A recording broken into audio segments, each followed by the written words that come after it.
Semangat pagi, selamat siang sahabat pembelajar dimanapun Anda berada. Kita berjumpa kembali di seminar online yang diselenggarakan oleh Indonesia Belajar. Indonesia Belajar merupakan sebuah media untuk belajar yang berisi motivasi, inspirasi, dan pengetahuan. Tentunya dari para narasumber terbaik di Indonesia. Hadir dalam platform mobile aplikasi yang sahabat pembelajar bisa langsung download di Google Play Store maupun di Apple App Store. Anda juga bisa klik website kami di indonesiabelajar.id. Dan bagi Anda yang memiliki Instagram, Anda juga bisa follow Instagram kami di indonesia_belajar.id. Bagi Anda yang memiliki Facebook, Anda juga bisa follow dan like Facebook kami di indonesiabelajar.id. Baik sahabat pembelajar, perkenalkan saya Zulfa yang akan memandu seminar online pada siang hari ini. Seperti biasa, setiap hari Kamis siang, kita selalu menghadirkan seseorang yang luar biasa. Beliau adalah Bapak MG Danang Priyadi, SPD MMCTM. Beliau merupakan seorang storyteller, motivator, trainer, writer, author, adventurer, dan Pathfinder Director Certificate yang sudah hadir di tengah-tengah kita. Kita sapa terlebih dahulu. Selamat siang, Pak Danang. Semangat pagi, salam Danang, datang untuk menang. Semangat pagi. Bagaimana kabarnya hari ini, Pak? Oh, hari ini bahagia bisa ketemu Zulfa. Luar biasa ya, Pak. Ya? Tetap dari Pulau semangat. Oke, baik. Terima kasih, Pak Danang. Oke, sahabat pembelajar, di edisi spesial hari ini, kita juga menghadirkan seseorang yang luar biasa. Yang lainnya, beliau adalah Ibu Mam Hillary Sihole, SPD MSI, seorang kepala sekolah SD Tanjung Barat Adventist Academy atau TBAA, yang tentunya juga sudah hadir di tengah-tengah kita. Kita sapa terlebih dahulu. Selamat siang, Bu Hillary. Semangat pagi, Ibu. Selamat siang. Selamat siang, Bu. Bagaimana kabarnya hari ini, Bu? Baik, luar biasa. Oke, luar biasa. Sudah tidak sabar untuk mengisi materinya ya, Bu ya? Oke, baik. Sahabat pembelajar, tema seminar online kita pada siang hari ini sangat menarik sekali, yaitu Merdeka Belajar. Nah, apa sih maksudnya dari Merdeka Belajar dan apa hasil dari yang diharapkan? Jadi, jangan kemana-mana untuk sahabat pembelajar hingga acara benar-benar selesai ya. Dan bagi Anda yang ingin bertanya, Anda bisa tuliskan pertanyaan Anda di kolom chat atau bisa klik raise hand. Nanti pada saat sesi diskusi tanya-jawab, akan kami persilahkan untuk berinteraksi langsung dengan Pak Danang maupun Ibu Hillary. Oke, baik langsung saja tanpa berlama-lama. Mungkin boleh nih dari Pak Danang memberikan intro sedikit mengenai Merdeka Belajar. Silahkan Pak. When a man stop learning, he stop growing. Ketika seorang berhenti belajar, dia berhenti tumbuh. Kita di Indonesia ini luar biasa, kesempatan belajar begitu terbuka. Nah, Merdeka Belajar seperti apa, kita dengar dan kita pelajari bersama dengan Ibu Hillary. Nah, ini pembelajaran paradigma baru Merdeka Belajar. Nah, kita lihat apa yang dimaksud Merdeka Belajar di sini. Mari mulai dari kita, ya. Menurut Bapak dan Ibu, apakah pelaksanaan pembelajaran pada satuan pendidikan di wilayah Bapak dan Ibu sudah memperhatikan konteks serta ciri khas satuan pendidikan dan daerah? Nah, ini mungkin PR untuk Ibu Tias ya, kepala sekolah di Madiwana Bogor ya. Apakah sudah seperti itu? Lalu menurut Bapak dan Ibu, apakah pelaksanaan pembelajaran dan asesmen yang selama ini dilaksanakan di wilayah Bapak dan Ibu sudah mempertimbangkan karakteristik dan kebutuhan peserta didik? Nah, dalam pembelajaran kita kenal yang namanya karakter bionalit atau yang namanya karakter above knowledge. Bahwa yang namanya sifat, karakter, watak, kebijakan itu jauh lebih mulia dari sekedar pengetahuan saja. Pengetahuan itu penting, tapi sifat, watak, karakter jauh lebih penting. Ya, ada SKA, skill, knowledge, attitude. Ya, skill, keterampilan penting, knowledge, pengetahuan penting, tapi attitude, sikap, karakter itu mendasari semuanya. Ya, orang boleh tidak terampil, orang boleh kurang pintar, kurang terampil bisa dipelajarin, dilatih, kurang pintar bisa disekolahkan, dipelajarin, tetapi kalau karakter yang kurang baik, nah ini perlu waktu yang lama, ya, butuh waktu yang lebih lama. Menurut Bapak dan Ibu, secara umum apakah peserta didik sudah merasa bahwa mereka ikut memiliki pembelajaran yang dilaksanakan guru di satuan pendidikan? Nah, ini terutama untuk para guru atau paling enggak orang tua kan juga termasuk ya guru yang di rumah ya. Karena pendidikan seutuhnya itu adalah di rumah lebih banyak waktunya. Guru hanya membantu. Jadi kita tidak bisa menyerahkan semuanya itu pada guru. Nah, nanti kita lihat Hillary akan menerangkan seperti apa. Bisa kita lanjut dulu, Sulfa. Slide berikutnya. Nah, ini ada kurikulum, ada tujuan belajar. Apakah itu pembelajaran paradigma baru? Ya, ada tujuan pembelajaran, lalu pembelajaran proses pembelajaran, lalu proses assessment, lalu profil pelajar Pancasila. Nah, ini perlu ditekankan lagi ya, supaya anak-anak kita itu cinta ya tanah air, cinta negara kesatuan Republik Indonesia, karena Indonesia ini terdiri dari 13 atau 17.000 ya, 17.000 pulau dan 1.340 suku atau etnis. Nah, ini perlu ya pengetahuan, pelajaran yang luar biasa. Saya dulu pernah di asrama, teman-teman saya itu ada yang dari Aceh sampai Papua, dari Kalimantan, Sulawesi, dan lengkap. Nah, itu pembelajaran yang luar biasa. Dengan begitu kita saling mengenal satu sama lain, mengenal budayanya, bukan hanya mengenal pengetahuan saja. Begitu. Oke, kita lanjut dulu sambil menunggu Ibu Hillary. Nah, prinsip pembelajaran dan penilaian, assessment. Ya, seperti kita kalau mau naik tingkat, itu ada ujian. Ya, kita pun juga dalam sekolah, dalam hidup pun juga suka ada ujian-ujiannya. Kalau kita susah, kita sedih, kita banyak tantangan, nah itu artinya kita naik tingkat. Karena dengan begitu kita seperti diuji untuk lebih naik kelas lagi. Baik, berikutnya boleh lanjut nih, apa ini ya? Pembelajaran, prinsip pembelajaran. Ada pembelajaran dirancang dan dilaksanakan untuk membangun kapasitas untuk menjadi pembelajar sepanjang hayat.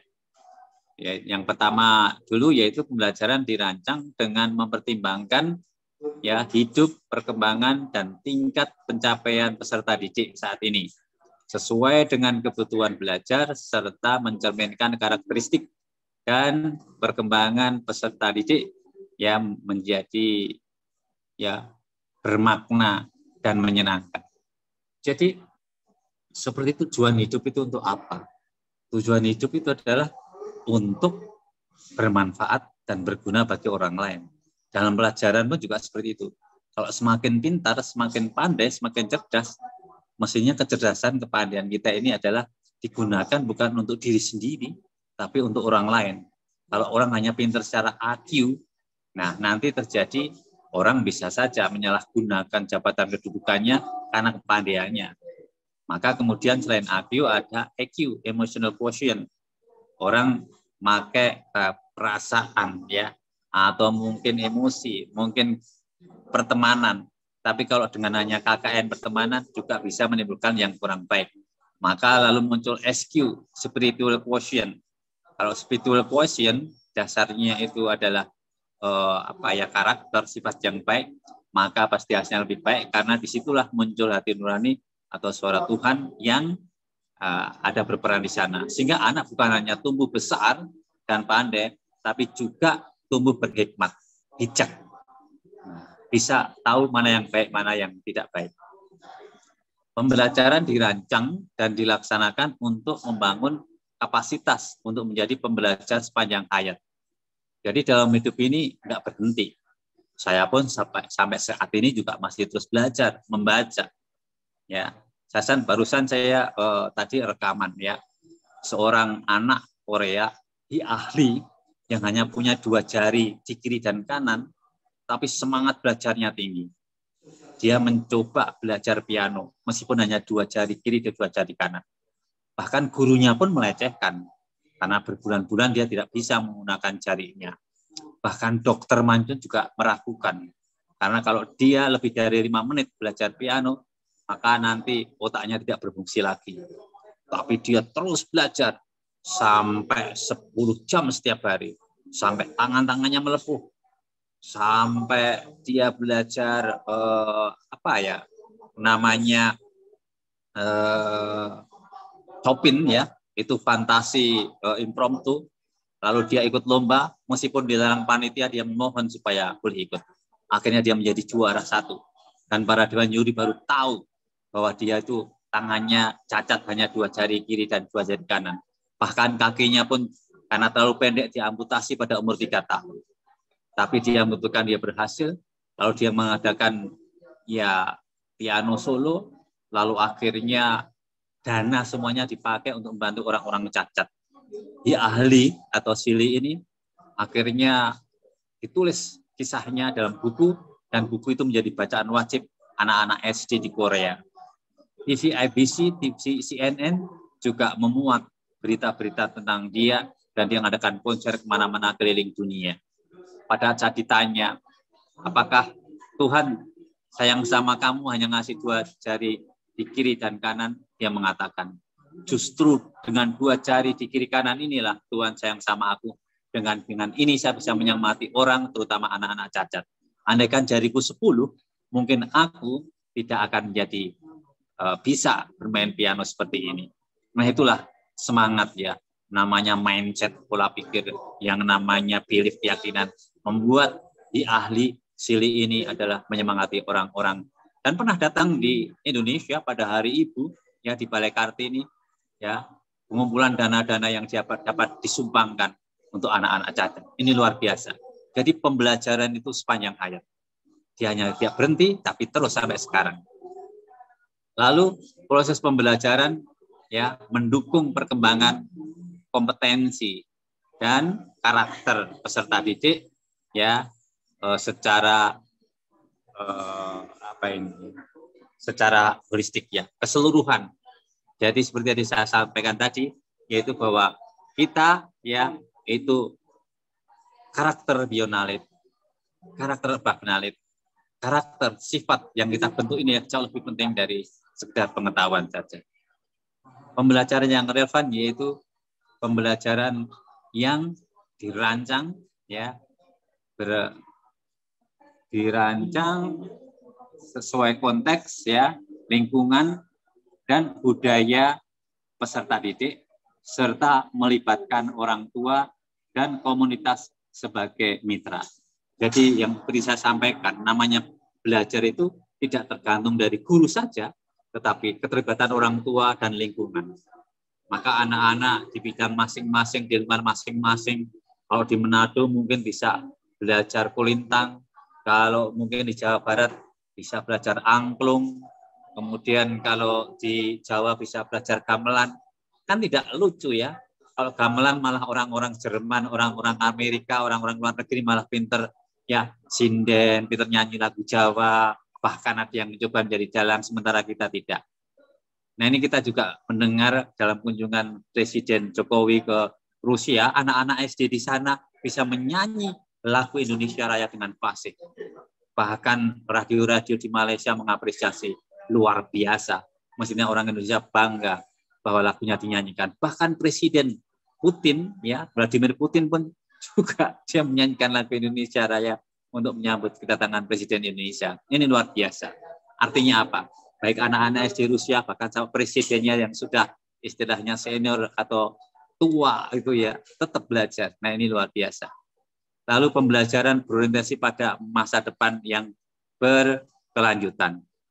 Yang namanya the bright of tomorrow depends on what you do today. Kecemerlangan hari esok tergantung daripada apa yang kita lakukan sekarang. Maka anak-anak mesti kita didik, kita kasih pelajaran, dan itu diulang-ulang supaya tertanam. Nanti kalau seandainya dia menjadi dewasa, dia tetap ingat juga memberikan pelajaran pada anak didiknya, sehingga sambung bersinambung, semakin lama semakin lebih bagus. Karena apa? Karena sekarang ada kemajuan teknologi, belajar lebih mudah, dan alat-alat lebih mudah. Nah, apa saja yang perlu diperhatikan dalam menerapkan prinsip pembelajaran? satu, melakukan analisis terhadap latar belakang, ya, perkembangan dan pencapaian sebelumnya, ya, tahap yang sebelumnya. Lalu di sini apa ya yang kurang jelas, dan melihat yes.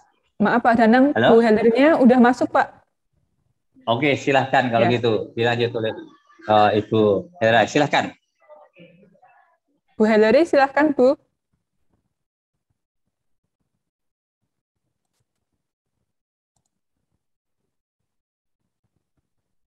Ini udah di unmute, cuma tinggal langsung bicara aja Bu. Sudah bisa. Sepertinya masih belum itu Pak. Sudah masuk, cuman masih belum terdengar kayaknya.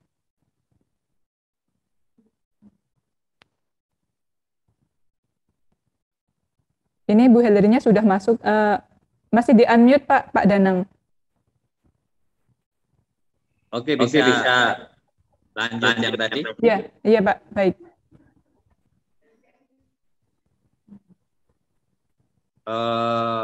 Slide yang tadi. Nah, ini ya udah bagus itu. Jadi apa saja yang perlu diperhatikan dalam menerapkan prinsip pembelajaran, mempertimbangkan ya berbagai stimulus yang bisa digunakan dalam pembelajaran. Lalu memberikan kesempatan kolaborasi, memberikan pertanyaan pemantik, dan mengajarkan pemahaman bermakna. Lalu pembelajaran diikuti umpan balik dan pendidik dan dengan peserta didik. Lalu pembelajaran memfasilitasi, memberikan pertanyaan terbuka sehingga tantangan yang bermakna. Gini, saya akan pernah menjadi guru juga, kepala sekolah. Jadi memang kalau saya ingat waktu dulu saya SD, itu sebelum mulai belajar itu kita ada cerita atau dongeng. Saya masih ingat guru saya waktu namanya Pak Hardi, tahun 70. Berapa tahun yang lalu itu udah 32 tahun yang lalu, tapi masih ingat. Sehingga anak-anak tertarik untuk mendengar cara dia mengajar dengan mendongeng dulu. Setelah mendongeng selesai, baru dia masuk. Ya dongengnya bisa Roro Wiris atau apa Maestro Jenderal zaman dulu, silat-silat gitu, atau ya dongeng-dongeng cerita rakyat, misalnya Kancil dan seterusnya. Itu hanya untuk memacu supaya anak-anak itu ya terangsang, terstimulus untuk belajar. Lalu misalnya kalau pertanyaan terbuka, kalau saya mengajar juga misalnya, apakah tujuan orang hidup ini? Nah, itu jawabannya bisa banyak. Ada yang mencari duit, ada yang mencari kebahagiaan, tapi ujungnya nanti semua disimpulkan, baik lewat itu semua, tujuannya itu adalah kita supaya bermakna bagi orang lain. Sebaik-baiknya orang adalah orang yang bermanfaat bagi orang lain. Jadi kita tidak mencari segala sesuatu, entah kebahagiaan, entah materi, kekayaan, uang, dan sebagainya untuk diri sendiri. Karena semua ini adalah titipan Tuhan, titipan Allah untuk kita bagi pada orang lain, bakat, talenta, kemampuan kita. Nah, dengan pertanyaan-pertanyaan terbuka ini, lalu jadi umpan balik, maka pembelajaran sekolah menjadi hidup. Kalau anak-anak menjadi aktif. Waktu saya menjadi dosen pun juga begitu.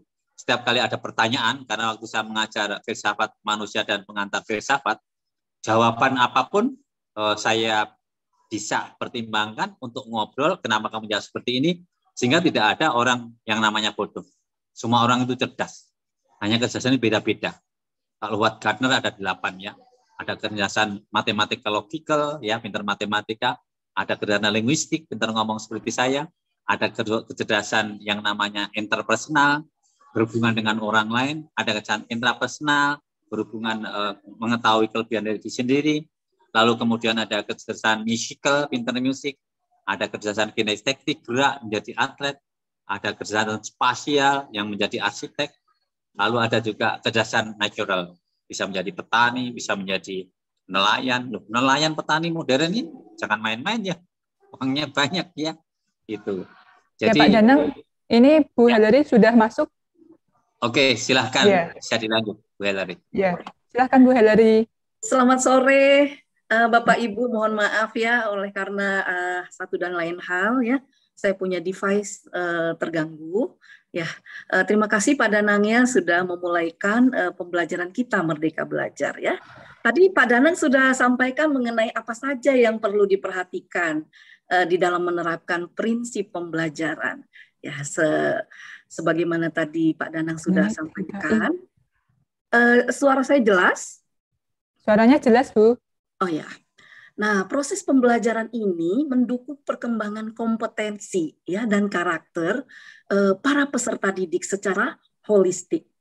Nah, sebagaimana kita ketahui bahwa pembelajaran itu diarahkan untuk menginternalisasikan dan mengimplementasikan profil pelajar Pancasila.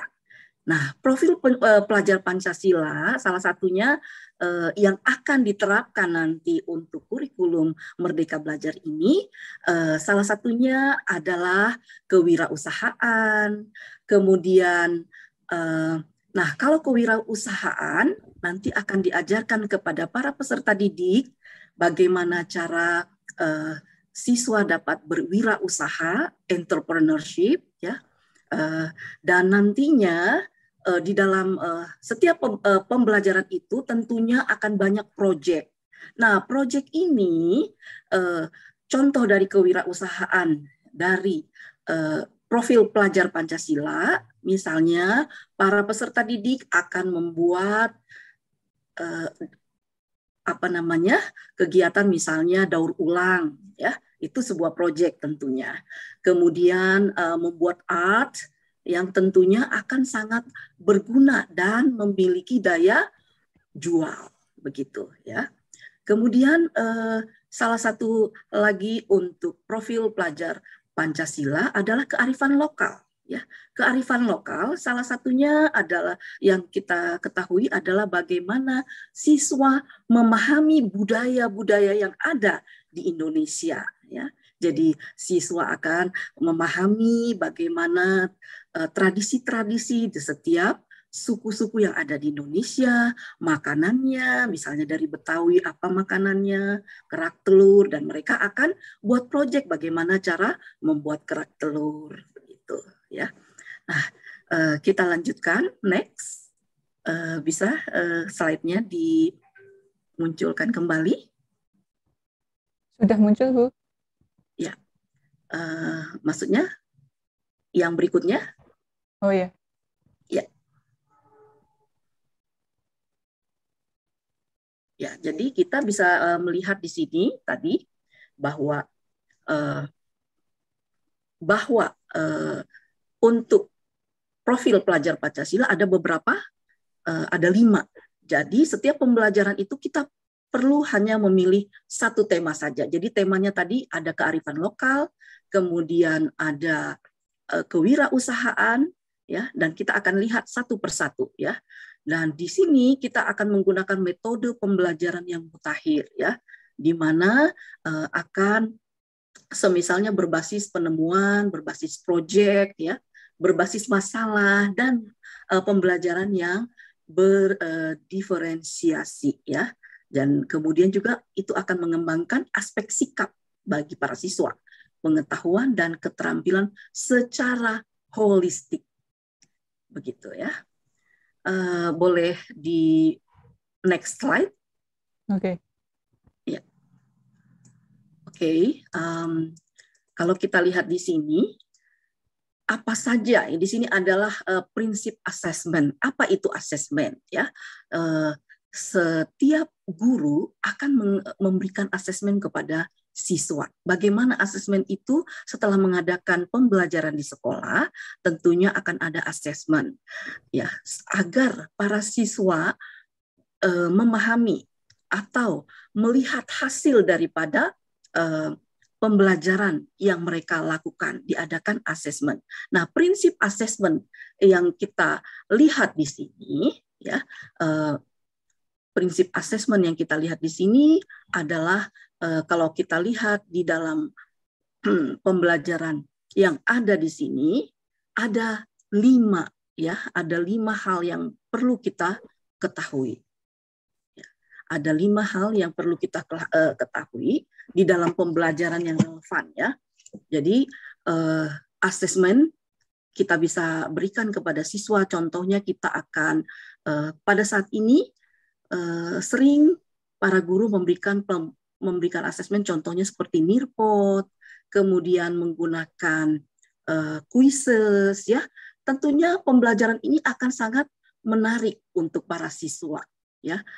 Selain dia fun and learning, mereka juga akan lebih memahami pembelajaran itu sendiri ya, dan guru akan melihat dari hasil asesmen yang sudah dilakukan oleh siswa. Nah, asesmen itu dirancang secara adil ya, proporsional, valid, dan dapat dipercaya ya, reliable, untuk menjelaskan kemajuan belajar para siswa. Dan itu menentukan keputusan tentang langkah dan sebagai dasar untuk menyusun program pembelajaran yang sesuai selanjutnya. Nah, asesmen ini biasanya dilakukan dengan memenuhi prinsip ya, prinsip keadilan tanpa dipengaruhi oleh latar belakang. Jadi dia itu juga menerapkan moderasi ya, moderasi asesmen, yaitu berkoordinasi antara pendidik untuk menyampaikan ya, menyamakan persepsi, kriteria sehingga tercapai prinsip keadilan, begitu ya. Kemudian menggunakan juga instrumen asesmen yang mampu untuk mengukur tujuan pembelajaran itu dengan tepat tentunya. Kemudian hasil asesmen itu digunakan untuk apa? Untuk menentukan tindak lanjut pembelajaran ya, pembelajaran selanjutnya. Jadi apa saja yang kita perlu perhatikan ya di dalam menerapkan prinsip asesmen ini ya. Tentunya tadi kalau kita lihat di sini yang keempat itu yaitu laporan kemajuan belajar ya, dan pencapaian peserta didik yang bersifat sederhana dan informatif. Jadi kita memberikan informasi yang bermanfaat tentang karakter dan kompetensi yang dicapai serta strategi ya, tindak lanjutnya. Ya, jadi itu harus jelas dan mudah dipahami oleh semua pihak. Nah, ketercapaian kompetensi ini biasanya dituangkan dalam bentuk angka dan deskripsi ya. Jadi para siswa dan orang tua akan mendapatkan deskripsi ya ketika di akhir pembelajaran mendapatkan rapot ya. Jadi akan ada bentuk angka dan deskripsi. Laporan itu juga laporan memiliki kemajuan ya, kemajuan belajar yang hendaknya didasarkan pada bukti dan pencatatan perkembangan kemajuan belajar para peserta didik. Nah, laporan kemajuan belajar itu biasanya digunakan sebagai dasar penerapan strategi tindak lanjut untuk pengembangan kompetensi para peserta didik. Nah, kalau di bagian yang kelima, kita lihat di sini adalah hasil asesmen yang digunakan oleh peserta didik, pendidik, tenaga kependidikan, dan orang tua sebagai bahan refleksi untuk meningkatkan mutu pembelajaran. Nah, di sini kita bisa lihat bahwa satuan pendidikan memiliki strategi ya, strategi agar hasil asesmen ini digunakan sebagai refleksi ya oleh para peserta didik, yaitu para peserta didik, pendidik, tenaga kependidikan, dan juga orang tua untuk meningkatkan mutu pembelajaran di sekolah. Begitu ya. Nah, apabila kita lihat di dalam pembelajaran ini, kita lihat di slide berikutnya bisa ya. Nah, apa saja yang diperhatikan di dalam menerapkan prinsip asesmen ini? Ya, ada 4 hal di sana yang perlu kita ketahui dalam memperhatikan atau menerapkan prinsip asesmen ini. Ya, nah kalau kita lihat tadi di dalam satuan pendidikan ini juga memiliki strategi agar dalam hasil asesmen ini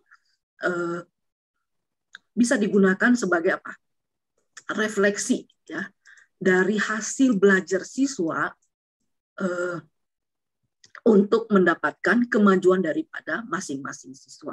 Nah, Bapak Ibu sekalian, jadi di dalam Merdeka Belajar ini, siswa akan guru akan mendapati bahwa setiap siswa itu berbeda-beda, ya. Mereka memiliki passionnya masing-masing. Tetapi dengan kurikulum yang baru ini, dengan Merdeka Belajar ini, kurikulum ini tujuannya ya akan memberikan hasil yang maksimal untuk para siswa. Ya. Nah, apalagi dengan profil pelajar Pancasila tadi yang saya sudah sampaikan, yang pertama tadi, yaitu yang pertama adalah kreatif, kemudian bergotong royong, berkebinekaan global, beriman dan bertakwa kepada Tuhan Yang Maha Esa, kemudian mandiri, bernalar, kritis, ya, dan kewirausahaan tadi. Ya. Nah, hal ini akan kita lihat di dalam apa saja yang diperhatikan di dalam menerapkan prinsip-prinsip dan perencanaan serta pelaksanaan pembelajaran dan penilaian asesmen yang sudah kita lihat di tadi. Yang pertama itu tadi memahami bagaimana capaian pembelajaran, ya, kemudian menganalisis capaian pembelajaran itu dan menyusun tujuan pembelajaran dan alur tujuan pembelajaran itu sendiri. Kemudian merencanakan pembelajaran dan penilaian. Kemudian melaksanakan pembelajaran itu dan penilaian, ya. Tentunya penilaian inilah yang dimaksud dengan asesmen itu sendiri, ya. Nah, bagaimana perencanaan dan pelaksanaan pembelajaran ini dan penilaian ini akan tercapai? Ya, pertama kita harus memahami capaian pembelajaran tadi, kemudian kita menganalisis, kemudian merencanakan dan melaksanakan. Nah, itulah yang akan kita lakukan. Oke, next slide.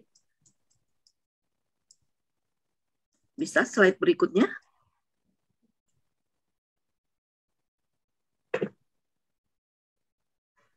Halo, boleh diberikan berikutnya, ya.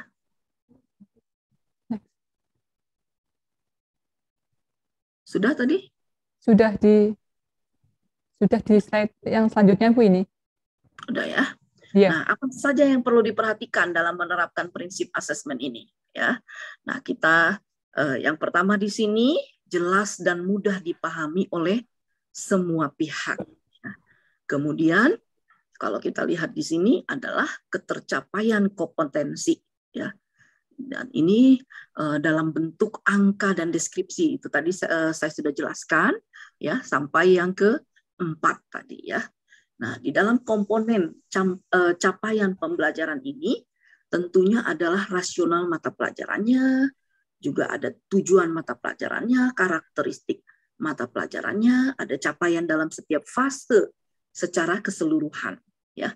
Kemudian ada juga capaian dalam setiap fase menurut elemennya. Nah, boleh next lagi?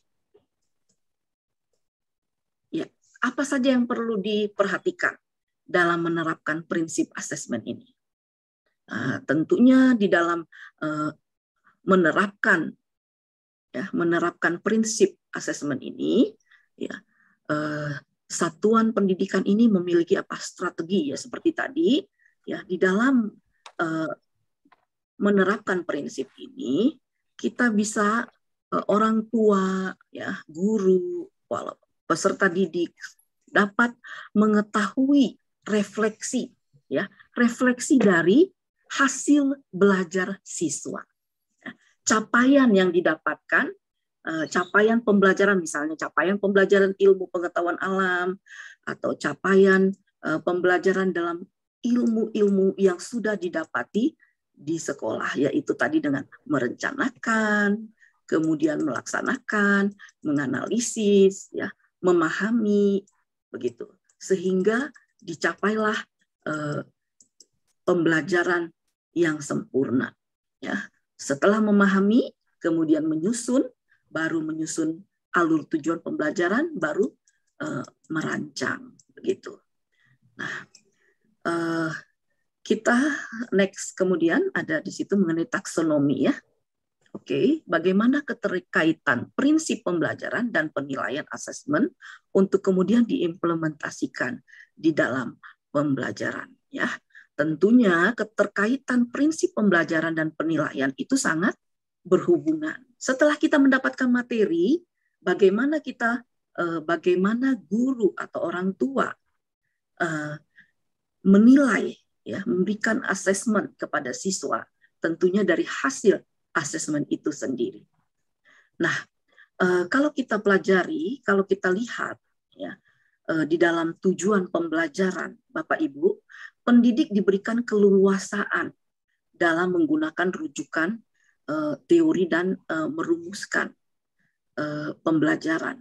Nah, kalau kita mungkin sering mendengarkan taksonomi Bloom, ya, versi Anderson dan Krawood, ya, yang di tahun 2001. Nah, itu ada hubungannya juga dengan pembelajaran Merdeka Belajar ini. Dan di sana kalau kita lihat ada level taksonomi Marzano, ada juga 6 aspek pemahaman yang dikembangkan oleh Tige dan Wiggins. Nah, ini semua Bapak Ibu, para pendidik diharapkan untuk tidak fokus pada suatu teori, ya. Kita tidak harus fokus dalam satu teori saja, melainkan dapat menggunakan teori itu sendiri atau pendekatan lain dalam merancang tujuan pembelajaran, ya, selama teori tersebut dinilai relevan dengan karakteristik, ya, mata pembelajaran yang ada serta konsep dan topik yang dipelajari itu, nah, karakteristik sesuai dengan karakteristik peserta didik serta konteks lingkungan pembelajaran. Nah, di dalam Merdeka Belajar ini, Bapak Ibu, student center, ya, dan tujuannya adalah kita bisa merangkul siswa-siswi dengan kelebihannya masing-masing. Bagi siswa yang satu, kalau dia kelebihannya di bidang sains, itu akan ditonjolkan. Kemudian bagi siswa yang satu, kalau kelebihannya adalah di bidang literasi, itu akan ditonjolkan. Masing-masing siswa memiliki kelebihan masing-masing. Di dalam Merdeka Belajar ini akan sangat terbantu. Dan guru akan bisa melihat passion mereka masing-masing. Ya, next. Nah, perencanaan serta pelaksanaan pembelajaran dan penilaian asesmen itu sudah tadi dijelaskan. Boleh next lagi? Ya, memang semuanya akan kita mulai dari diri kita. Ya, apa yang selama ini menjadi landasan Bapak dan Ibu semua yang ada di rumah itu akan menentukan ketercapaian pembelajaran anak-anak kita di rumah. Tentunya ini adalah hubungan kerjasama antara orang tua dan guru yang ada di sekolah. Akan tentunya dengan kerjasama yang baik akan mendapatkan ketercapaian apa yang kita sudah inginkan, ya, apa yang kita inginkan, hasil maksimal untuk para peserta didik kita. Oke, next. Perencanaan dan pelaksanaan pembelajaran penilaian asesmen, ya. Nah, itu ada 4 hal tadi, yaitu memahami capaian pembelajaran, kemudian menganalisisnya, kemudian merencanakan, dan tentunya melaksanakan pembelajaran itu sendiri, ya. Itu yang penting sekali kita lakukan, ya. Oke, lanjut. Nah, oke. komponen capaian pembelajaran itu sendiri ya. Nah, tentunya di dalam peserta didik memahami informasi berupa gagasan, ya, kemudian pikiran, pandangan, arahan atau pesan dari teks deskripsi itu sendiri, yaitu ada juga yang berbentuk misalnya narasi, puisi, eksplanasi, dan eksposisi, ya, dari teks visual dan audio visual yang diberikan di sekolah untuk menemukan makna yang tersurat dan yang tersirat. Tentunya yang tersurat yang ada ya dalam sebuah teks, kalau tersirat biasanya pemikiran daripada bagaimana memikirkan dari teks itu sendiri. Ya. Nah, di sini ada komponen yang kita lihat di sini, rasional mata pelajaran, tujuan mata pelajaran, karakteristik mata pelajaran, capaian dalam setiap fase secara keseluruhan, ya, capaiannya dalam setiap fase menurut elemen ya yang sudah yang ada di sekolah. Oke, next. Nah, ini adalah perencanaan dan pelaksanaan pembelajaran atau penilaian ya. Kita tadi sudah lihat ini ya, sama yang tadi ya, tadi memahami, kemudian kita menganalisis, kemudian kita merencanakan, dan yang terakhir adalah tentunya melaksanakannya di dalam pembelajaran kita ya. Oke, next. Nah, merumuskan tujuan pembelajaran ya, seperti saya sampaikan tadi ya, untuk taksonomi Bloom ini ya, di taksonomi Bloom ini kita melihat bahwa ya, pendidik itu diharapkan untuk apa? Tidak fokus pada suatu teori saja, ya, melainkan dapat menggunakan teori atau pendekatan lain di dalam merancang tujuan pembelajaran itu sendiri.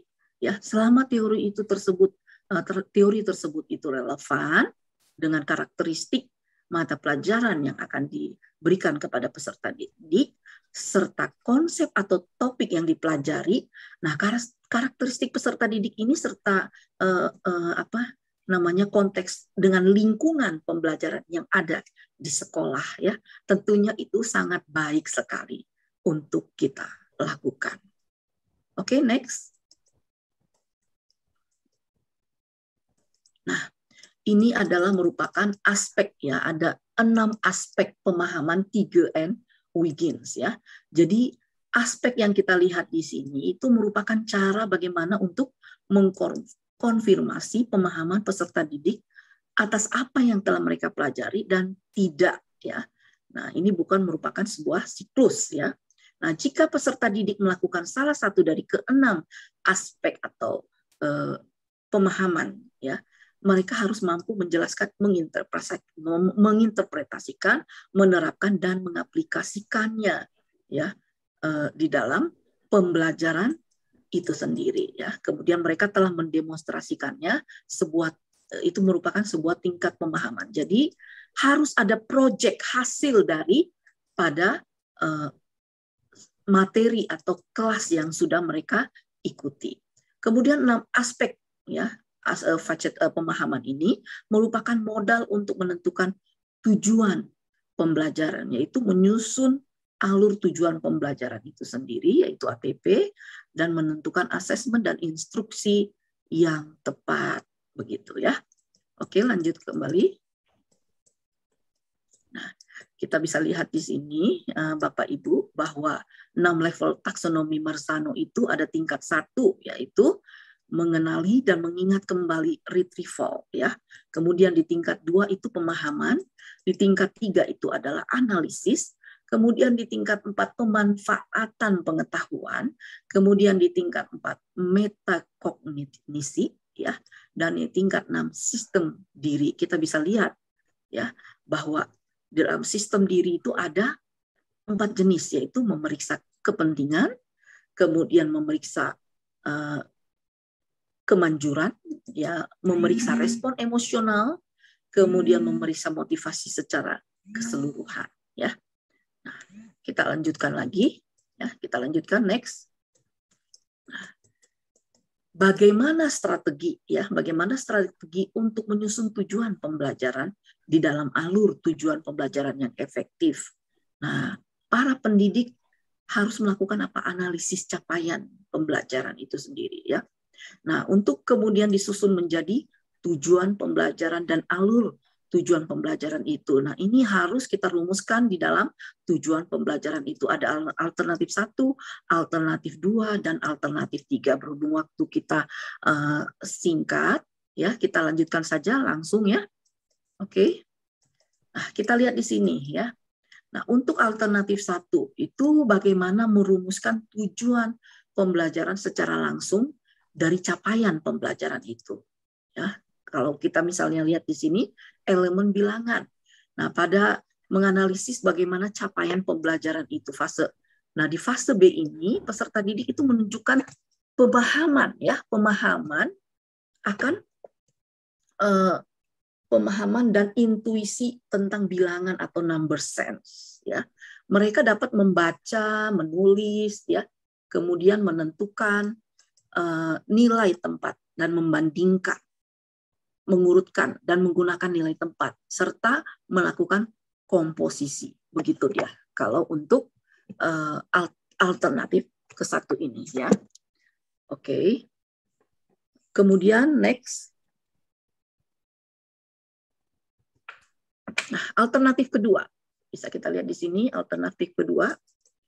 Nah, di alternatif kedua ini adalah merumuskan tujuan pembelajaran dengan menganalisis kompetensi dan lingkup materi pada capaian pembelajaran atau CP, kita singkat jadi CP ya.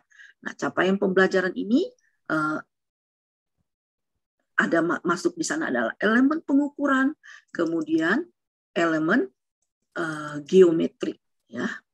Nah, kita lanjutkan lagi ya. Jadi penting diperhatikan bahwa mengembangkan dengan cara lain selama capaian pembelajaran itu di akhir fase yang tercapai tentunya ya, pembelajaran di akhir fase ya. Oke, alternatif ketiga merumuskan tujuan pembelajaran itu sendiri sebagai lintas elemen capaian pembelajaran ya. Nah, di sini ada elemennya, ada kompetensinya, ada lingkup materinya ya. Nah, tujuan pembelajarannya itu adalah menyajikan nilai tempat dan urutan pada bilangan misalnya ya. Kemudian melakukan operasi hitung, menghubungkan gambar dengan nilai pecahan. Nah, oke, lanjut. Nah, bagaimana strategi menyusun tujuan pembelajaran dalam alur tujuan pembelajaran yang efektif? Nah, di sini kita bisa lihat ada 4 hal yang penting yang perlu kita ketahui, yaitu perhatikan kompetensi, kemudian rumuskan tujuan pembelajaran dengan mempertimbangkan kompetensi ya dan lingkup materinya, kemudian pertimbangkan beban jam pelajaran yang digunakan untuk mencapai tujuan pembelajaran, kemudian kita susun tujuan pembelajaran itu secara linier ya, dari awal fase hingga akhir fase. Nah, kalau kita lihat di sini Bapak Ibu ya, capaian pembelajaran itu berlaku untuk 1 fase saja ya. Kalau kita lihat di sini Bapak Ibu sekalian, nah kita lihat di sini ya, kita lihat bahwa masing-masing mata pelajaran karena terdapat capaian pembelajaran berbasis konten ya, misalnya matematika, kemudian sintaks atau seni ya, bahkan terdapat pula yang berbasis kompetensi yaitu bahasa ya. Nah, kalimat dalam tujuan pembelajaran dapat mengambil dari berbagai referensi, yaitu poin utamanya adalah operasionalnya, yaitu kompetensi yang terukur ya. Nah, begitulah untuk yang kita bisa lihat dari bagaimana strategi menyusun tujuan pembelajaran dalam alur tujuan pembelajaran yang efektif ya. Oke, next. Selanjutnya. Nah, ini adalah perencanaan pelaksanaan pembelajaran dan penilaian asesmen ya. Pelaksanaan dan tujuan pembelajaran dan penilaian asesmen. ini ada 4 hal yang perlu kita ketahui di sini di dalam perencanaan dan pelaksanaan pembelajaran dan asesmen ini.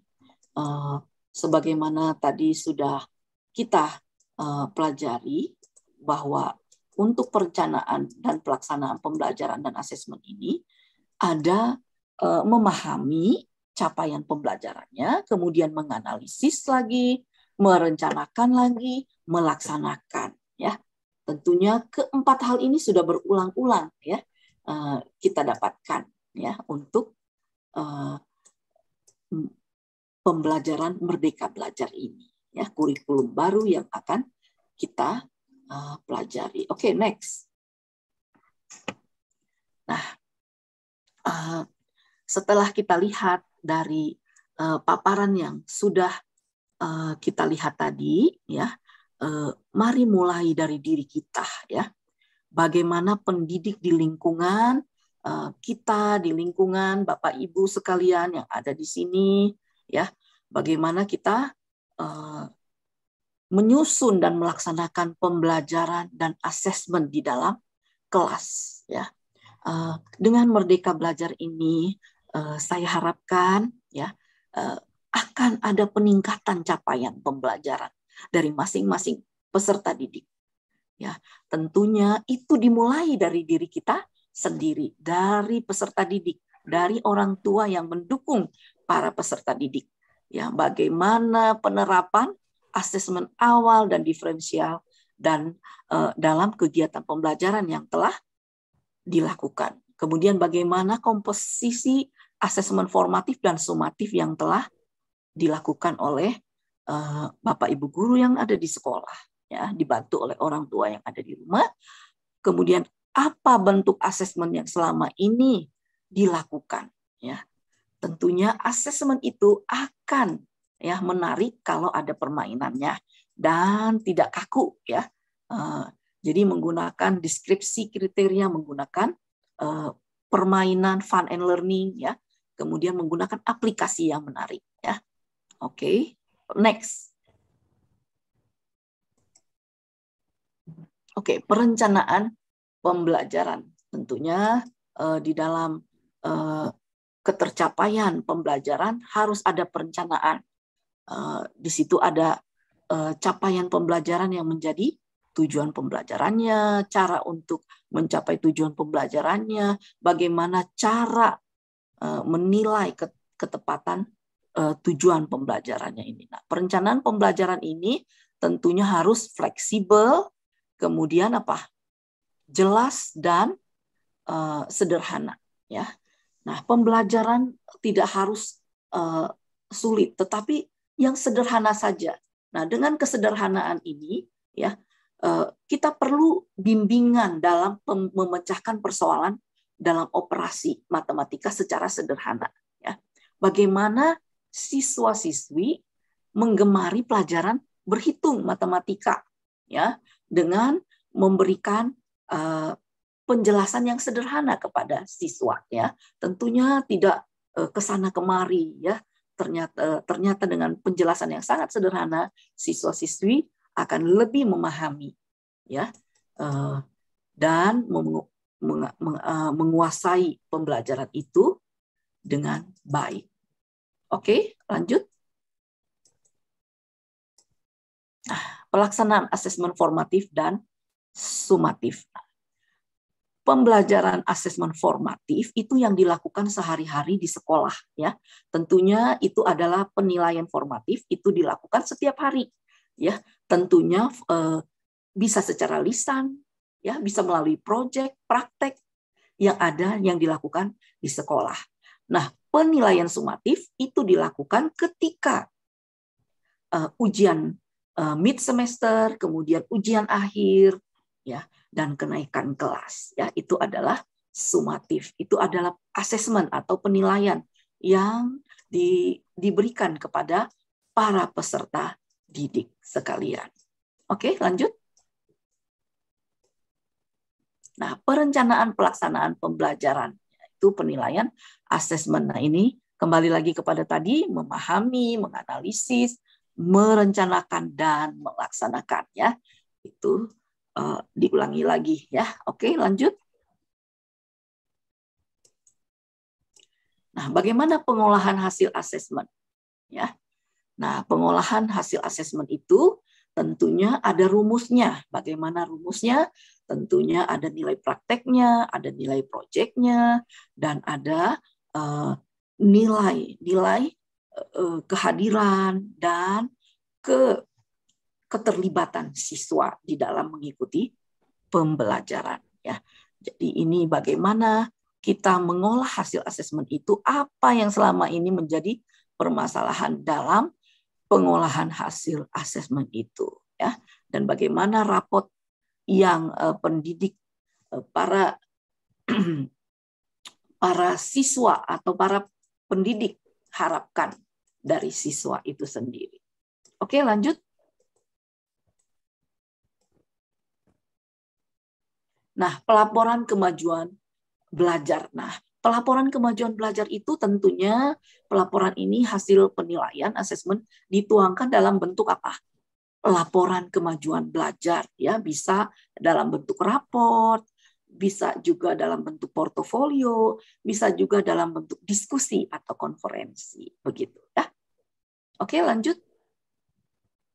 Nah, itu dia ya, raport, portofolio dan diskusi atau konferensi ini adalah merupakan pengolahan hasil asesmen. Oke, lanjut. Ya. Nah, demikianlah Bapak Ibu, ya, tujuan dari pembelajaran kita tentunya adalah bagaimana siswa-siswi kita, anak-anak peserta didik kita yang di rumah mendapatkan capaian pembelajaran yang maksimal, yaitu merdeka belajar. Ya, bukan merdeka dalam arti mereka belajar belajar dengan gembira dan mendapatkan hasil yang maksimal, fun and learning. Oke, Bapak Ibu, sampai di sini. Kira-kira ada lanjut kepada Pak Tatang, ada kira-kira tambahan?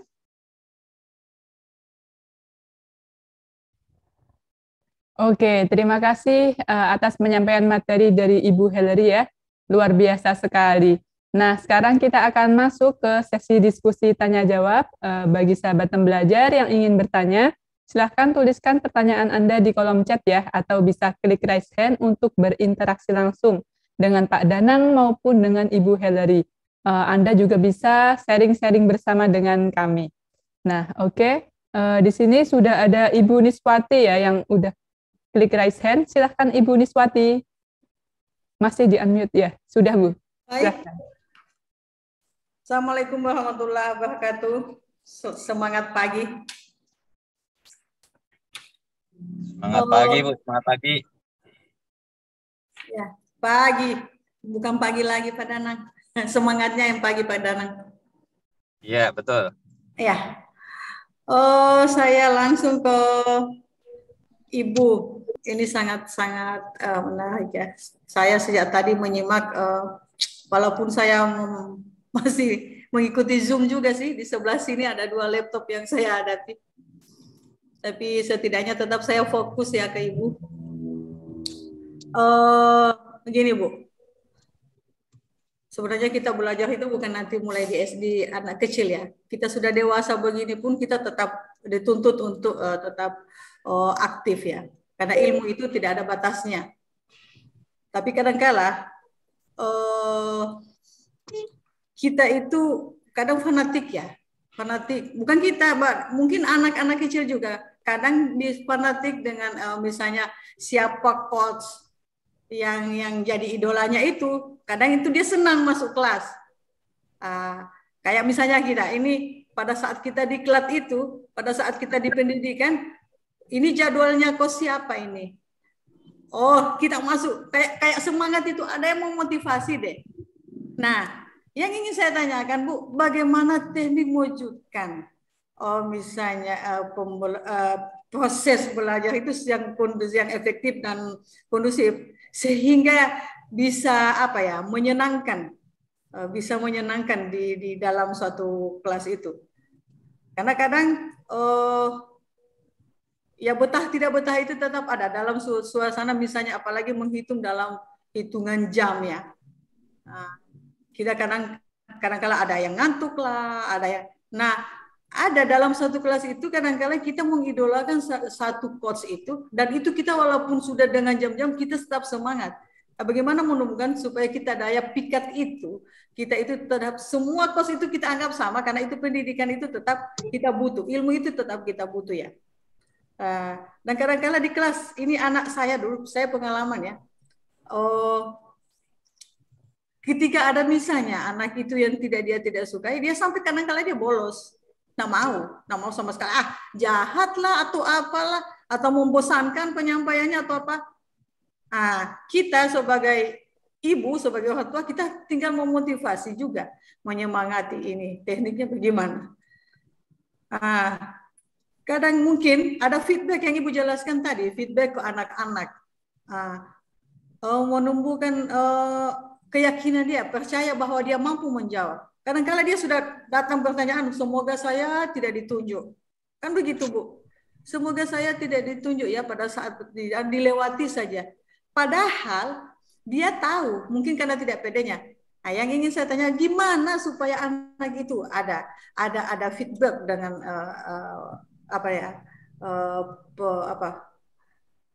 yang di kelas itu maksudnya. Yang selanjutnya Bu, ini saya terlalu banyak nanya Bu ya? Enggak. ini karena saya yakin ilmu itu bukan cuma untuk anak kecil saja, untuk saya juga penting. Saya memang butuh sih, karena saya memang selama ini selalu sekolah. Jadi itu saya juga kebiasaan juga, kalau coach yang saya senangi saya betah. Kalau yang saya nggak senangi ya kadang-kadang saya ya sambil saja, iseng aja, mengelabui ngantuk aja Bu. Ya Bu, saya itu dulu Bu yang saya dapat tanya ke Ibu. Mudah-mudahan Ibu memahami apa yang saya maksud. Demikian Bu, makasih. Oke, baik Ibu Niswati ya, Ibu Niswati ya. Oke, baik Ibu Niswati ya. Satu-satu dulu ya. Mungkin kalau nanti saya lupa, nanti mungkin Pak Danang akan menambahkan ya. Nah, untuk pembelajaran tadi Ibu tanyakan bagaimana supaya anak itu senang untuk mengikuti pembelajaran, begitu kan?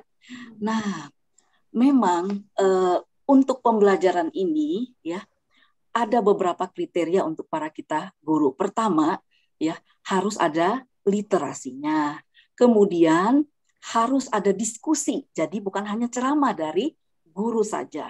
Kemudian yang ketiga siswa harus ada komunikasi antara guru. Nah, setelah materi diberikan, biasanya akan ada diskusi antara siswa dan guru.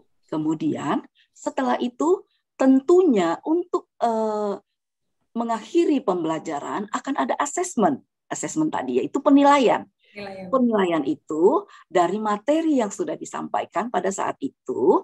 Nah, bagaimana supaya anak-anak senang untuk mengisi asesmen atau pembelajaran ya, hasil daripada materi yang sudah mereka dengarkan, tentunya kita berikan asesmennya itu menarik ya. Misalnya sekarang sudah banyak aplikasi-aplikasi yang sangat baik. Contohnya Nearpod ya. Nearpod ini ya sangat baik untuk khususnya untuk anak SD ya. Karena ya, di Nearpod ini dia ada misalnya gambarnya sampai 3 dimensi. Jadi kalau misalnya kita bicara mengenai human body ya, tentang tubuh manusia misalnya, itu mereka bisa lihat dan bisa bolak-balik itu ya. Jadi seakan-akan mereka sedang meneliti ya. Jadi siswa itu kita harus buat student center. Artinya siswa juga selain mereka mengikuti pelajaran, mereka akan senang mengikuti pelajaran kalau mereka terlibat dan mereka juga ikut di sana di dalam pembelajaran itu, dan kita harus membantu mereka untuk mereka mendapatkan pembelajaran yang baik seperti tadi kita siapkan ya, misalnya aplikasi Nearpod, dan mereka akan bisa melihat ya secara visual melalui sekarang mereka kan selalu punya gadget ya, melalui gadget, atau kita di sekolah juga akan siapkan ya alat-alat untuk mereka dapat meneliti langsung begitu ya. Jadi ini pendapat saya sehubungan dengan itu. Nah, kemudian tadi yang Ibu tanyakan, kalau tidak salah, bagaimana supaya anak itu percaya diri, begitu ya Ibu ya? Sebenarnya dia tahu menjawab, begitu? Halo? Ibu Niswati? Niswati masih di-unmute. Ya. Bu Niswati masih di-unmute. Oh ya, siap. Tadi Ibu bertanya bagaimana supaya menanamkan percaya diri kepada anak, gitu ya. Iya. Nah, memang kami sebagai guru ini memang harus menanamkan kepada para peserta didik, kalau peserta didik tidak ada yang tidak bisa, ya. You can do it. Kita harus tumbuhkan kepada siswa itu kalau semua mereka itu mampu untuk melakukan, ya. Kita tanamkan dari awal rasa percaya diri mereka, karena di dalam pembelajaran Merdeka Belajar ini memang didapati setiap siswa itu memiliki passion yang berbeda-beda, minat yang berbeda-beda. Nah, di mana mereka menonjol, kita akan tonjol, bantu mereka untuk meningkatkan mereka passion mereka untuk lebih maju begitu. Ya, jadi tetap pendampingan guru ke arah bagaimana siswa itu mendapatkan capaian pembelajaran yang maksimal begitu Ibu Niswati ya. Kira-kira mungkin Pak Danang bisa tambahkan? Ya, mungkin pertanyaan dari Bu Niswati itu sama dengan pertanyaan dari Bu Fitra ya, hampir sama dengan pertanyaan bagaimana cara menciptakan suasana belajar agar tidak mudah bosan ya. Mungkin tadi jawabannya juga sudah menjawab dari pertanyaannya Bu Niswati juga ya. Dari Pak Danang mungkin ada tambahan Pak? Learning is a game. Let's play. Jadi buatlah pelajaran itu seperti permainan. Kalau saya ngajarin guru-guru sampai ke Papua sana, coba buat cerita-cerita yang menarik. Orang biasanya senang cerita. Dengan anak senang cerita, baru masuk ke pelajaran. Lalu buat games, permainan-permainan. Dengan permainan-permainan itu, maka orang tidak akan bosan. Saya barusan memberi training untuk sekitar 25 guru. Saya lakukan dengan cara banyak main game. Saya dikasih waktu 2 jam, nggak berasa 2,5 jam. Jadi saking enaknya mereka banyak bermain, mereka terlibat, mereka interaksi, nggak terasa. Dan selesai dengan gembira. Lalu kalau saya mengajar, biasanya sering saya ada seringan entah lagu, entah musik, entah cerita tentang masa kini. Umpamanya sekarang, presiden kita sekarang hebat, mau membawa perdamaian ke Ukraina, ke Rusia, jadi update. Wah, guru hebat itu, guru SD itu memperhatikan akhirnya menemukan anak Ridwan Kamil. Itu membawa nama guru semuanya, bukan hanya di Jerman, di Swiss, tapi di seluruh dunia yang menjadi guru seolah menjadi pahlawan karena bisa menemukan selama ini yang dicari. Misalnya seperti itu. Sehingga dengan aktualisasi tadi seperti Ibu Hilary sampaikan, anak menjadi tertarik bahwa ini update and upgrade. Gurunya harus selalu update and upgrade ilmu-ilmu, gitu. Apalagi dengan perkembangan teknologi yang semakin modern seperti ini. Nah itu ya, kalau tambahan saya dengan banyak permainan, games. Kalau ada prakteknya biasanya saya nggak segan-segan. Entah itu diajak ke laut, ke gunung, atau tempat wisata, atau mungkin museum-museum.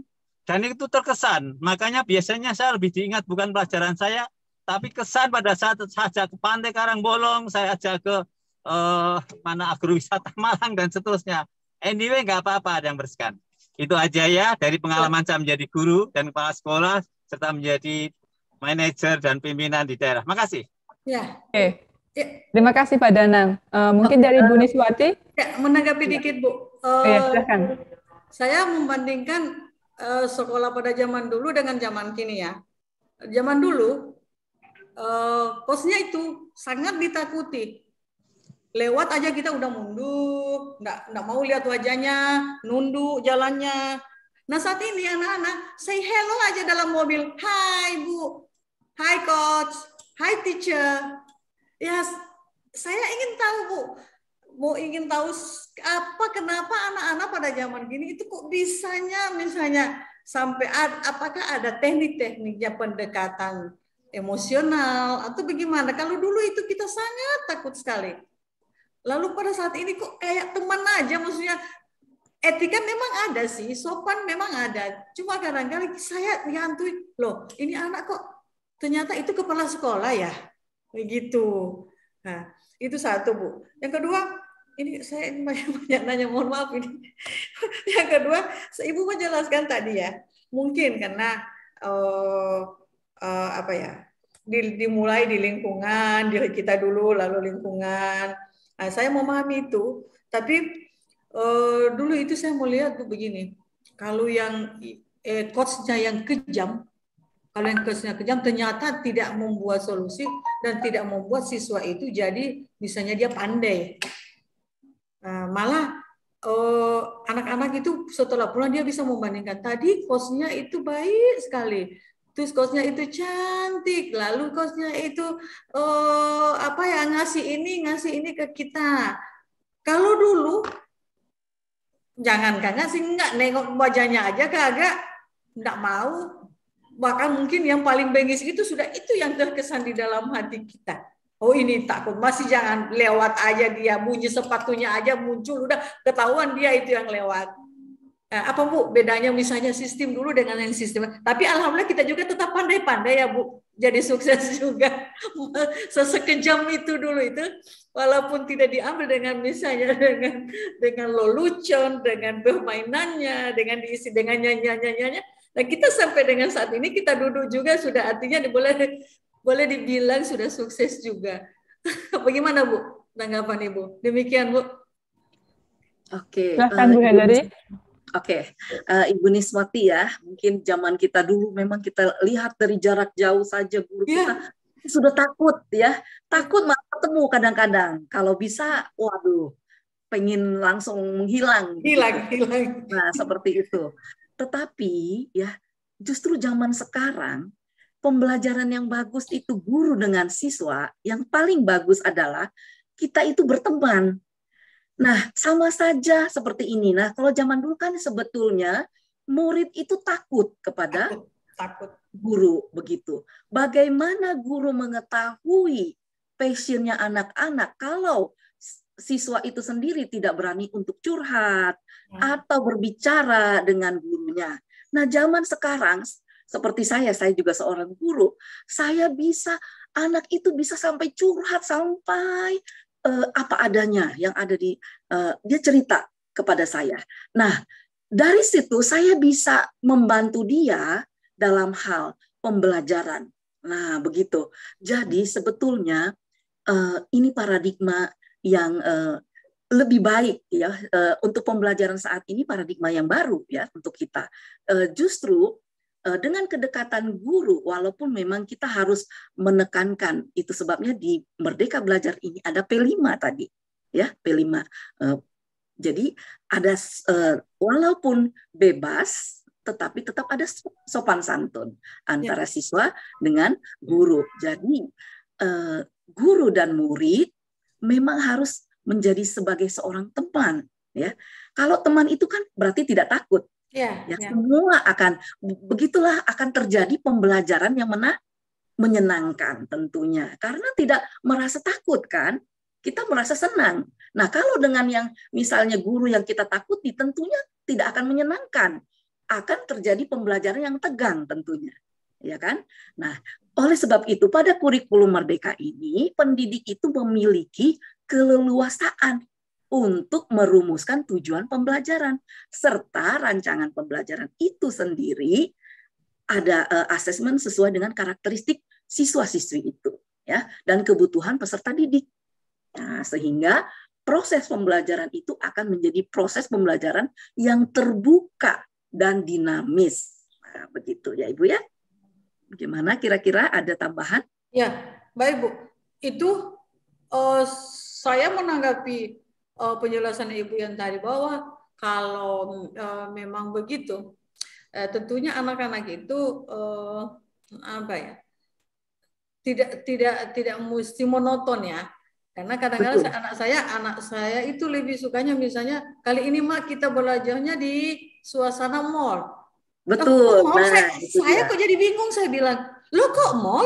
Nanti matamu bukan di situ, bukan sama coach itu, nanti di mana gitu, di mana tempat beli ini, beli itu, nanti kamu ingatannya di jajan." Enggak, ternyata enggak. Nanti suasana Mak besok kita ke pantai belajarnya di sana. Kadang-kadang juga saya begitu, tapi saya memaklumi itu karena gini, kalau dulu saya memastikan pada zamannya saya itu kalau mau tamasya nanti ada waktu-waktunya 1 tahun sekali, lalu misalnya ke pantai itu nanti setahun sekali, lalu dibimbing itu pun dalam pengawasan melekat. Saat ini enggak ya. Ya, jadi saya membandingkan ternyata pada dulu dengan saat itu memang bedanya itu memang agak jauh sih, tapi hasilnya itu bukan juga mau menyatakan bahwa dulu itu disiplinnya lebih tinggi ya, tapi tetap menghasilkan misalnya kayak kita alhamdulillah ya, syukurlah masih ada di dalam mungkin dalam satu kelas itu ya, kalau mau dibilang yang gagal itu hanya 1-2 mungkin. Tapi tetap ada yang semuanya pada sukses walaupun beda-beda apa ya profesi ya. Tapi itu pada zaman dulu. Dan saya enggak tahu pada zaman ini, mudah-mudahan kalau kita masih ada 1-2 pada zaman kini ya semua sukses ya. Semua karena mungkin perubahan sistem ya, metode begitu. Mudah-mudahan saya sengaja pingin ikut yang ini Bu, karena anak saya lagi 1 Bu. Masih kuliah di kedokteran dia, lagi 1 lagi. Insya Allah mudah-mudahan dia sukses dengan cepatnya. Tinggal 1 sudah, dua anak saya. 1 sudah S2, sudah selesai, sudah kerja, tinggal 1. Jadi saya mau ingin bagaimana supaya saya bisa ada komunikasi dengan dia, jangan dia bosan dalam suasana kampusnya. Itu aja Bu. Demikian Bu, makasih atas ilmunya. Semoga Ibu ke depan lebih sukses dan maju lagi. Sehat selalu, Bu. Amin. Ya, terima kasih. Oke, terima kasih Bu Niswati. Mungkin dari Pak Danang ada tambahan, Pak? Baik, saya punya keponakan yang belajar di Kalimantan. Sekolahnya cukup modern, sehingga anak-anak pada waktu zaman pandemi itu mereka harus praktek. Dan keponakan-keponakan saya ini praktek dengan serius di rumahnya, entah dengan laboratorium, misalnya dia membuat biologi dan seterusnya, dan dia juga bisa presentasi dalam bahasa Inggris. Akhirnya anak ini menjadi juara 1 bukannya di kabupaten, tapi juga di tingkat provinsi. Nah, ini menunjukkan bahwa orang tua juga aktif, anak sendiri itu menjalankan tugas-tugas dengan baik. Nah, ini salah satu contoh. Tapi kalau yang saya alami, nah, ini saya barusan ngasih training 1,5 bulan. Caranya supaya menarik, mereka tak kasih bahan-bahannya dulu, sehingga pada saat training berlangsung, itu semua bisa ikut ambil bagian, ikut partisipasi, dan tadi disampaikan dia dikasih jawaban atau pertanyaan-pertanyaan untuk dijawab dengan cepat. Dan diskusi menarik, sehingga training 2 jam itu nggak serasa cepat selesai. Dan bahkan waktu selama 6 minggu atau 1,5 bulan itu juga nggak terasa, tahu-tahu sudah selesai. Nah, ini kenapa? Kalau kita membawakan sesuatu dengan menarik, dengan cerita, dengan game, dengan pertanyaan, dengan dikasih tahu, saya variasi dengan misalnya ada pemutaran video, terus kita belajar dari video, ini tentang apa, entah tentang kepercayaan diri, entah tentang semangat, akhirnya ya berlalu dengan begitu menyenangkan. Termasuk tadi ya ke pantai, ke mana, ke gunung atau kemana, itu saya lakukan itu, ke museum dan seterusnya. Sehingga pelajaran apapun kita bisa buat dengan menarik, itu perlu kreativitas, inisiatif, dan proaktif guru, lalu kepercayaan orang tua dengan surat izin dari orang tua, dan anak-anak yang ikut berpartisipasi dengan aktif. Begitu pengalaman saya, terima kasih. Oke, terima kasih Pak Danang dan juga Ibu Hillary atas jawabannya. Semoga terjawab ya Ibu Niswati dan juga Ibu Fitra. Oke, selanjutnya karena waktu sudah habis untuk sesi diskusi tanya jawabnya, Selanjutnya akan kami akhiri, namun sebelum kami benar-benar akhiri, kita akan foto bersama. Kami persilahkan untuk sahabat pembelajar untuk membuka kameranya ya. Oke, baik. Terima kasih sahabat pembelajar. Selanjutnya akan kami persilahkan untuk Pak Danang dan juga Ibu Hillary untuk memberikan closing statement. Silahkan untuk Ibu Hillary terlebih dahulu, Bu. Oke, baik. Terima kasih atas kesempatan ini. Ya. Saya harapkan dengan pembelajaran Merdeka Belajar ini, ya, diharapkan agar pada proses pembelajaran kita mendapatkan proses pembelajaran yang terbuka dan dinamis. Jadi interaksi pendidik dan para peserta didik akan berubah sehingga akan tercapai pembelajaran yang maksimal. Ya, dengan paradigma yang baru ini tentunya pembelajaran merupakan satu siklus yang bergerak, berawal dari pemetaan kompetensi, perencanaan, dan pelaksanaan pembelajaran serta pelaksanaan asesmen yang bisa dimanfaatkan untuk memperbaiki pembelajaran agar dapat membantu para peserta didik mencapai kompetensi yang diharapkan. Terima kasih. Oke, terima kasih Bu Hillary. Kemudian silahkan Pak Danang untuk memberikan closing statement. The bright of tomorrow depends on what you do today. Kecemerlangan hari esok tergantung dari apa yang kita lakukan sekarang. Marilah kita siapkan anak-anak kita cerdas. Semua anak cerdas. Ada 8 kecerdasan menurut Howard Gardner. Dan biarlah anak-anak Indonesia sehat, cerdas, dan ceria untuk masa depan kita bersama. Terima kasih, salam Danang datang untuk menang. Oke, luar biasa sekali. Terima kasih saya ucapkan kepada Pak Danang dan juga Ibu Hillary atas penyampaian materinya dan juga pencerahannya pada siang hari ini. Saya juga ucapkan terima kasih kepada seluruh sahabat pembelajar yang sudah bergabung di seminar online Indonesia Belajar. Saya ingatkan juga, jangan lupa untuk like, komen, dan subscribe channel YouTube Indonesia Belajar. Saya Zulfa dan tim Indonesia Belajar mohon izin pamit undur diri. Tetap semangat dan selalu jaga kesehatan. Kita berjumpa kembali di seminar online Indonesia berikutnya. Salam sukses luar biasa. Sampai jumpa.